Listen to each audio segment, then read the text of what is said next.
മലയാള സിനിമയിലെ പല തുറന്നു പറച്ചിലുകളുടെയും കാലമാണിത്. അത് പല വിവാദങ്ങൾക്കും കാരണമാവുന്നുണ്ട്, ആവാറുമുണ്ട്. ഇപ്പോൾ ഒരു നടിയുടെ വെളിപ്പെടുത്തലുകൾ പുറത്തു വന്നിരിക്കുകയാണ്. അതിനെ തുടർന്ന് ഒരു സംവിധായകനെ തിരയുകയാണ് സോഷ്യൽ മീഡിയ. എന്താണ് ആ കാര്യം?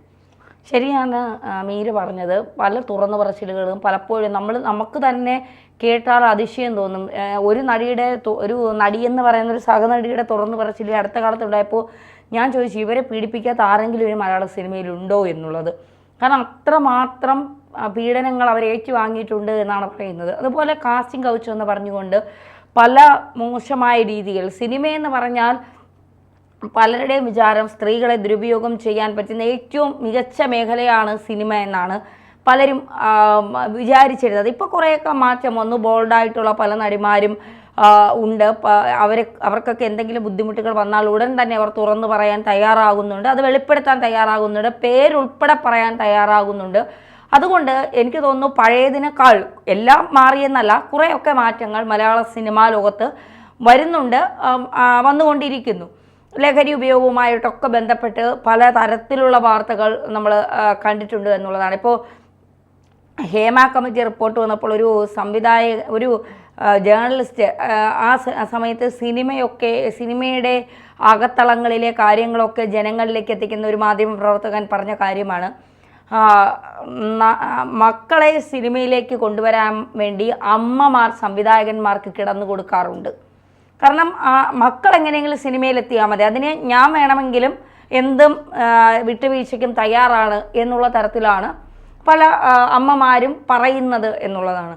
അപ്പോൾ അങ്ങനത്തെ ഒരു കാലഘട്ടമൊക്കെ ഉണ്ടായിരുന്നു. പ്രൊഡക്ഷൻ ആളുകൾക്ക് ഇങ്ങനെ വിട്ടുവീഴ്ച ചെയ്താലേ സിനിമയിലേക്ക് മക്കളെ കൊണ്ടുവരാൻ കഴിയും. അങ്ങനെയൊക്കെ പല കാലഘട്ടങ്ങളും ഉണ്ട്. അതിനെയൊക്കെ അതിജീവിച്ച് നിന്നവരുമുണ്ട്. അതൊക്കെ ഒരു ഭാഗത്ത് നിൽക്കുമ്പോഴാണ് അല്ലി എന്ന കഥാപാത്രവുമായി മണിച്ചിത്രത്താഴ് സിനിമയിലൂടെ നമുക്കൊക്കെ പരിചയമായ 10ഓളം മലയാള സിനിമകളിൽ അഭിനയിച്ച, അതിലൊരു സിനിമയിൽ തന്നെ ഒരു സംവിധായകനോടൊപ്പം 2 സിനിമയിൽ അഭിനയിച്ച അശ്വിനി നമ്പ്യാർ എന്ന് പറയുന്ന രുദ്ര, അല്ലി എന്നാണ് നമ്മളവരെ, അല്ലിക്ക് ആഭരണം എടുക്കാൻ നീ ഇപ്പോൾ പോകണ്ട എന്നൊക്കെയുള്ള ഭയങ്കര വിഖ്യാതമായ ഡയലോഗൊക്കെ ഇപ്പോഴും മലയാളികൾക്ക് കാണാപാഠമാണ്. അപ്പോൾ അതിലെ നായിക അതിൽ അല്ലി എന്ന് പറയുന്ന കഥാപാത്രം അവതരിപ്പിച്ച അശ്വിനി നമ്പ്യാർ, അവരൊരു തമിഴ് ലേഡിയാണ്. അവിടെ നിന്ന് മലയാളത്തിലേക്ക് വന്ന് 10ഓളം സിനിമകൾ ചെയ്ത് തിരിച്ചു പോയ ആളാണ്. ഇപ്പോൾ തമിഴിലെ തന്നെ ചില സീരിയലുകളിലൊക്കെ അവർ മികച്ച വേഷം അഭിനയിക്കുന്നുണ്ട്. വിവാഹത്തിന് ശേഷം സിനിമാ ജീവിതം അവർ അവസാനിപ്പിച്ചു. 1 വർഷം മുമ്പ് ഒരു ചാനലിന് നൽകിയ അഭിമുഖത്തിലാണ് അവർ ഈ ഞെട്ടിപ്പിക്കുന്ന വെളിപ്പെടുത്തൽ നടത്തിയിരിക്കുന്നത്. അന്ന് അവർ ചെറുപ്രായമാണ്, ടീനേജാണ്. അപ്പോൾ ആ കാലഘട്ടത്തിൽ തന്നെ കാണണമെന്ന് പറഞ്ഞുകൊണ്ട് ഒരു സംവിധായകൻ തന്നെ റൂമിലേക്ക് വിളിക്കുന്നു. ആ സംവിധായകൻ്റെ ഒരു സിനിമയിൽ അവർ അഭിനയിച്ചു. അപ്പോൾ അവർക്കതിൽ വലിയ ഇതൊന്നും തോന്നാത്തത് കൊണ്ട് അവർ ധൈര്യമായി ഈ സംവിധായകൻ്റെ റൂമിലേക്ക് കടന്നു ചെന്നപ്പോൾ റൂം അടച്ചിട്ട് ഇവരെ ബലമായി അയാൾ ഉപയോഗിച്ചു എന്നാണ് പറയുന്നത്. അന്ന് അവരെ വലിയ രീതിയിൽ, ആ ടീനേജ് പ്രായമാണ്, ആ മുറിയിൽ നിന്ന് പുറത്തിറങ്ങിയപ്പോൾ മരിക്കണം എന്നുള്ള ചിന്ത മാത്രമാണ് അവർക്കുണ്ടായിരുന്നത്. എന്ത് ചെയ്യണം എന്നറിയില്ല. ഒരു 20-22 വയസ്സിൻ്റെ കാലഘട്ടത്തിൽ, ഒരു 16-17 വയസ്സൊക്കെ ഉള്ള സമയത്ത് ഇത്തരത്തിലൊരു അനുഭവം ഉണ്ടായാൽ അതിൽ നിന്ന് പുറത്തു വരിക എന്ന് പറയുന്നത് വളരെ ബുദ്ധിമുട്ടുള്ള കാര്യമാണ്. അപ്പോൾ അത് നമ്മൾ ഏറെ വിശ്വസിച്ച ഒരാളിൽ നിന്ന് നമുക്ക് ഇത്തരം ചില അനുഭവങ്ങൾ ഉണ്ടാകുമ്പോൾ, അപ്പോൾ പുറത്തിറങ്ങിയതിന് ശേഷം ഇവർ അമ്മയോട് ചെന്ന് ഈ കാര്യം പറയുന്നു. താൻ ഇങ്ങനെ ഉപദ്രവിക്കപ്പെട്ടു, അല്ലെങ്കിൽ മറ്റൊരാൾ തന്നെ ഉപദ്രവിച്ചു എന്ന് പറയുന്നു. അതിനുശേഷം ഇവർ ഉറക്ക ഗുളികകൾ കഴിക്കുന്നു. പിന്നീട് ഇവരെ ആശുപത്രിയിലേക്ക് മാറ്റുന്നു. അപ്പോൾ അതിനുശേഷം ഇതൊക്കെ മറന്നു കളഞ്ഞേക്ക്, ഇങ്ങനെ ഒരു സംഭവം എൻ്റെ ജീവിതത്തിൽ നടന്നിട്ടില്ല എന്ന് പറഞ്ഞ് നീ കുറച്ചുകൂടി ശക്തിയായി തിരിച്ചു വരൂ എന്നുള്ള അമ്മയുടെ ബലം, അമ്മയാണ് തൻ്റെ ബലത്തിന് അല്ലെങ്കിൽ തൻ്റെ ഊർജത്തിനെല്ലാം കാരണം അമ്മയാണ്. പിന്നീട് സിറ്റികളിൽ അമ്മ ഇല്ലാതെ താൻ ഒറ്റയ്ക്ക് പോകാൻ ശീലിച്ചു, ധൈര്യത്തോടെ കാര്യങ്ങൾ നേരിടാൻ ശീലിച്ചു. ഒരുപക്ഷെ ആ പ്രശ്നം തനിക്ക് വന്നതിന് ശേഷമാകാം താൻ ഇത്രയും ബോൾഡാകാൻ തനിക്ക് കഴിഞ്ഞത് എന്നാണ് അവർ ആ അഭിമുഖത്തിൽ പറഞ്ഞത്. അപ്പോൾ ഈ ആളാരാണ് എന്നുള്ള നമുക്ക് സ്വാഭാവികമായിട്ട് മലയാളികളാണ്, തമിഴിലായാലും കന്നഡയിലും ഹിന്ദിയിലായാലും ഒരു പീഡനം നടന്നു എന്ന് പറഞ്ഞാൽ ആ പെൺകുട്ടി അനുഭവിച്ച മാനസികാവസ്ഥയേക്കാൾ കൂടുതൽ നമ്മുടെയൊക്കെ ചിന്ത പോകുന്നത് ആരായിരിക്കും അയാൾ. ഇപ്പോൾ ഈ അശ്വിനി നമ്പ്യാർ അഭിനയിച്ച 10 സിനിമകളിലെയും സംവിധായകനെ തേടി നടപ്പാണ് സോഷ്യൽ മീഡിയ മുഴുവൻ. ആരായിരിക്കും ഈ വില്ലൻ എന്നുള്ളത്. അപ്പോൾ അതിനുശേഷം അവർ ബോൾഡായപ്പോൾ അവർ പറയുന്ന ഒരു പ്രധാനപ്പെട്ട കാര്യം, എനിക്ക് അയാളുടെ പേര് പറഞ്ഞ് അയാളെ സമൂഹത്തിന് മുന്നിൽ അപമാനിക്കാൻ തൽക്കാലം താല്പര്യമില്ല. എനിക്ക് സംഭവിച്ചത് എന്നെ കൂടുതൽ കരുത്തുറ്റവളാക്കി മാറ്റി എന്നതേ ഉള്ളൂ. എന്നെ തളർത്തിയിട്ടില്ല ആ സംഭവം. എനിക്ക് സംഭവിച്ചത് ഇനി ആർക്കും സംഭവിക്കാതിരിക്കട്ടെ, അതൊരു കാര്യമാണ്. അയാൾക്ക് അതിനുള്ള ശിക്ഷയും നൽകണം. പക്ഷേ എല്ലാം മറക്കാൻ ഞാൻ തയ്യാറായി, മറക്കാൻ ഞാൻ തീരുമാനിച്ചു. കാരണം ആ മറക്കുന്നത് അയാളെ നല്ലവനാക്കാനോ അല്ലെങ്കിൽ അയാൾ ഇനിയും ഇത് ചെയ്യണമെന്നാലോചിച്ചോ അല്ല. ആ ഒരു പ്രശ്നത്തിലൂടെ ഒരു സ്ത്രീ എന്ന നിലയിൽ എന്നെ അത് കൂടുതൽ കരുത്തുറ്റവളാക്കി. ഞാൻ അയാൾക്ക് മറുപടി നൽകിയിട്ടുണ്ട്, അയാൾക്ക് ഞാൻ കൃത്യമായ മറുപടി നൽകിയിട്ടുണ്ട്. ഞാനിത് പുറത്ത് പറയാത്തത് ഞാൻ എപ്പോഴെങ്കിലും പറയുമോ എന്നുള്ള ഭയത്താൽ അയാൾ മരണം വരെ ജീവിക്കണം. സമൂഹത്തിൽ നല്ല മാന്യനായി ജീവിക്കുന്ന ഒരു സംവിധായകൻ.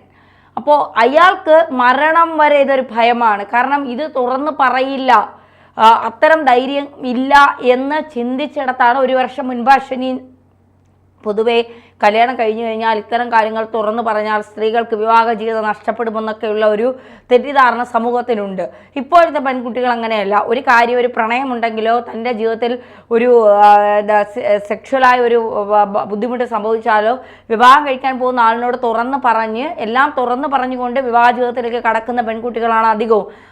അതിൻ്റെ ഇടയിൽ വരുന്ന പ്രശ്നങ്ങൾ അവർക്ക് തന്നെ മനസ്സിലാക്കാൻ കഴിയുന്നവരാണെങ്കിൽ അത് അവിടെ അവസാനിച്ചു. പിന്നെ ആർക്കും അതിൻ്റെ ഇടയിൽ കയറി ഒരു വില്ലനാവാൻ കഴിയില്ല എന്നുള്ളത്. ഇവിടെ ഇയാൾക്ക് കിട്ടാവുന്ന ലോകത്തിലെ ഏറ്റവും വലിയ ശിക്ഷയാണ് അശ്വിനി നമ്പ്യാർ കൊടുത്തതെന്ന് ഞാൻ പറയും. കാരണം നാളെ ചാവുമോ മറ്റന്നാൾ ചാവുമോ, എന്നെ ഇനി അവൾ എന്നാണ് കൊല്ലാൻ പോകുന്നത്, ഇത് ആലോചിച്ച് ഒരു മനുഷ്യൻ ജീവിതകാലം മുഴുവൻ ജീവിക്കുക എന്ന് പറയുന്നത് മരണത്തിന് തുല്യമാണ്. അയാൾക്ക് ഇതിൽ കൂടുതൽ ഒരു ശിക്ഷ നൽകാനില്ല എന്നുള്ളതാണ്. അപ്പോൾ എന്ന് പറഞ്ഞുകൊണ്ട് എല്ലാ സ്ത്രീകളും ഇങ്ങനെ ആകണം എന്നല്ല ഞാൻ പറയുന്നത്. തുറന്ന് പറയേണ്ടിടത്ത് തുറന്ന് പറയുക, പ്രതികരിക്കേണ്ടിടത്ത് പ്രതികരിക്കുക തന്നെ വേണം. നമുക്ക് താല്പര്യമില്ലാത്ത നോട്ടങ്ങളോ സ്പർശനങ്ങളോ പറ്റില്ല എന്ന് പറയാനുള്ള തൻ്റെ ഇടവും ധൈര്യവും സ്ത്രീക്കുണ്ടാകണം. അതുണ്ടായില്ല എങ്കിൽ സ്ത്രീ എന്ന് ചൂഷണം ചെയ്യപ്പെടുന്നവളായി മാറിക്കൊണ്ടേ ഇരിക്കുമെന്നുള്ളത്. ഈ എന്തൊക്കെ പറഞ്ഞാലും നമ്മൾ ഈ വനിതാ ദിനം ആഘോഷിച്ചാലും എന്തൊക്കെ വലിയ മാറ്റങ്ങൾ, പുരോഗതി, ടെക്നോളജി എന്നൊക്കെ പറഞ്ഞാലും ആണാധിപത്യം എന്ന് പറയുന്നത് ആധിപത്യം തന്നെയാണ്. നിസ്സാര ഒരു കാര്യം, ഇപ്പോൾ നമ്മൾ 2 വീട്ടമ്മമാരാണ്, നമുക്ക് 2 പേർക്കും പൊതുവായിട്ടുള്ളൊരു കാര്യം, നമ്മൾ രാവിലെ എണീച്ച് കഴിഞ്ഞാൽ നമ്മുടെ ഭർത്താവ് ആദ്യം ചോദിക്കുന്നത്, എൻ്റെ വീട്ടിലെ കാര്യമാണ്, മീരയുടെ വീട്ടിലെ കാര്യം ഞാൻ ഇതുവരെ പേഴ്സണൽ കാര്യം ചോദിച്ചിട്ടുണ്ട്, അതുകൊണ്ട് എനിക്കറിയില്ല. എൻ്റെ വീട്ടിലെ കാര്യം എൻ്റെ ഹസ്ബൻഡ് ആദ്യം പറയുന്നത് ചായതാ. നമ്മളിപ്പോൾ ജോലി കഴിഞ്ഞ് ക്ഷീണിച്ച് വന്ന് കിടക്കുന്നതെന്ന് പറഞ്ഞാൽ അവർക്കതൊരു വിഷയമല്ല. അവർ പിന്നെ ഇൻസ്റ്റയിൽ ഭയങ്കരമായിട്ടുള്ള സ്റ്റാറ്റസുകൾ കാണും, സ്ത്രീക്ക് വലിയ സ്വാതന്ത്ര്യം കൊടുക്കണം, സ്ത്രീ ഭയങ്കര സംഭവമാണ്, അവളെ ഞാൻ പറക്കാൻ വിടുന്നില്ല, അവളെ ഞാൻ ജേർണലിസം പഠിപ്പിച്ചില്ലേ, അവളെ ഞാൻ ലോകത്തെ മുഴുവൻ പിന്നെ സ്വാതന്ത്ര്യത്തോടെ ജീവിക്കാൻ അവളെ അനുവദിക്കുന്നില്ല എന്നൊക്കെ ചോദിക്കും. പക്ഷെ രാവിലെ നമ്മൾ രാത്രി 12 മണിക്ക് വീട്ടിലെ കൊച്ചിയിൽ നിന്ന് തിരുവനന്തപുരത്തെത്തി രാവിലെ ഒരു 6 മണിക്ക് നമ്മൾ എണീച്ചില്ലെങ്കിൽ അപ്പം ചോദ്യം വരും, ചായ. ഏതോ സിനിമയിലെ ഉർവശിയുടെ അതിൽ പറയുന്നത് പോലെ മോനായിപ്പോയി, ഭർത്താവായിരുന്നെങ്കിൽ ഞാൻ വല്ല വിഷവും കൊടുത്ത് കൊന്നേനെന്ന്. അപ്പോൾ സ്വാഭാവികമായും പെണ്ണ് തന്നെയാണ്. ഇനി അതിനപ്പുറം നമ്മൾ എന്തെങ്കിലും സംസാരിച്ചാൽ നമ്മൾ തൻ്റെടിയാകും, അഹങ്കാരിയാകും.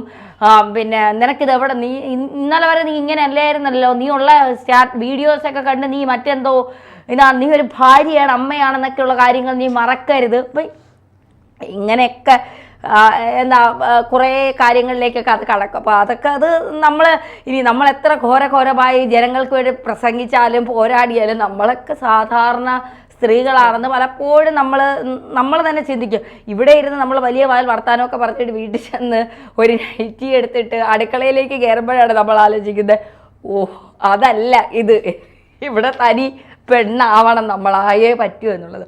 അപ്പോൾ പലരും അത് പറയാൻ മടിക്കുന്നു, നമ്മളത് തുറന്ന് പറയുന്നു എന്നുള്ളത്. പക്ഷേ തുറന്ന് പറയേണ്ടിടത്ത്, അതിപ്പോൾ നമ്മുടെ സമ്മതമില്ല, നമ്മുടെ ഭർത്താവ് ശരീരത്തിൽ തൊട്ടാലും തുറന്ന് പറയേണ്ടിടത്ത് പറയുക തന്നെ വേണം.